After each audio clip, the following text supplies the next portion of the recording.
respect for them. That was ugly. I had a lot of friends that worked for that great company. Things went south.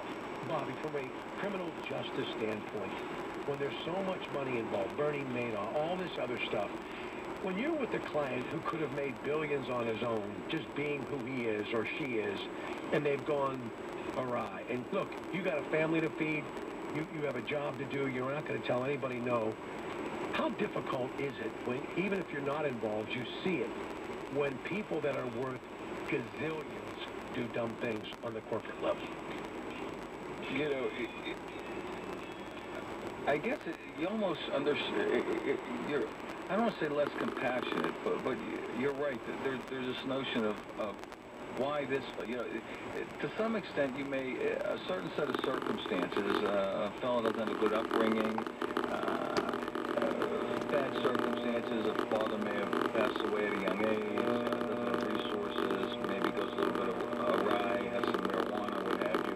It almost seems to be a predictable path. And I guess your question is, when ostensibly someone has everything, screws up and is at the top, you know, how do you explain it? And I don't want to say I'm misanthropic, but it's that infallibility of the human condition that will probably keep guys in my trade busy for the rest of their lives.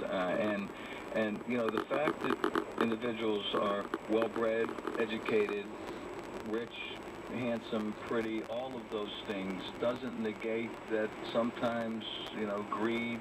Is it a lot of it insecurity, do you think?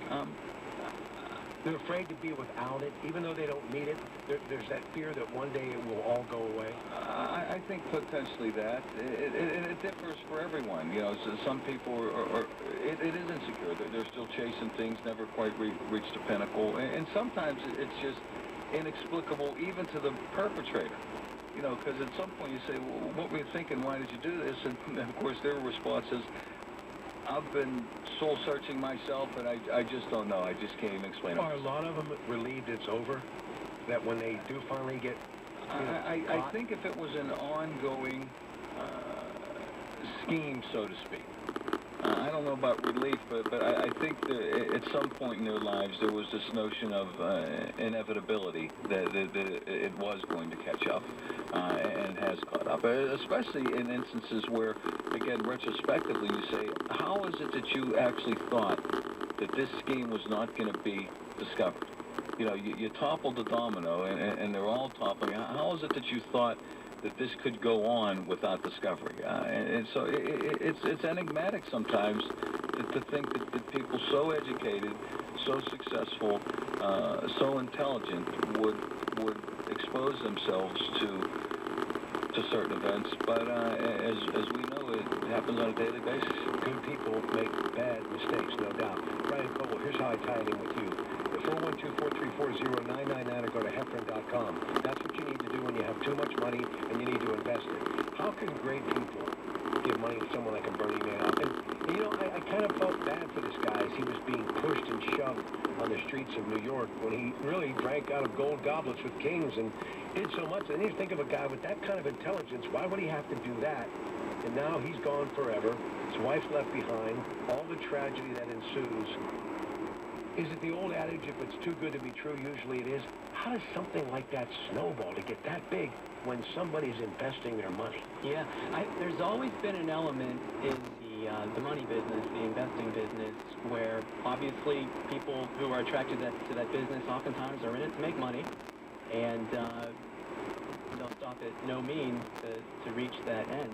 And it creates a difficult situation, I would say, for the rest of us who are out there trying to do the right thing by clients, because, you know, there's often a government reaction and overreaction on the regulatory standpoint that applies and affects everyone else. Okay, so now we, as a Pittsburgh firm, we have all these new regulations and rules that we have to abide by, yeah, because Bernie Madoff did something wrong that wouldn't even, and what he did wouldn't even be on the radar screen of most folks. But there's a trickle-down effect. Yeah, it affects everyone. It's like a ratchet-up effect is the way that I describe it. The regulations in our industry ratchet up, but they're like a ratchet. They can only go one way. They're not going down. And every time something like this happens, they ratchet up a little higher, And it makes it more expensive for us, which makes it more expensive for our clients. And yeah, it's a disappointing situation. But what I've always loved about your company, and I've been with Jim for 20 years, he's just a guy like me, okay? He's buying his clothes off the rack. He ain't driving no, like, $1 million car. He comes in here every Sunday with his lunch bucket and sits down and just talks to the people. That's what I love about your company.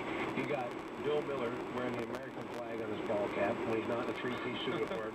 You're here with your little cardigan sweater on, just being you. You guys all live within your means. Kirk Carlson, just a wonderful young man. Ken Craig, I could go down the list.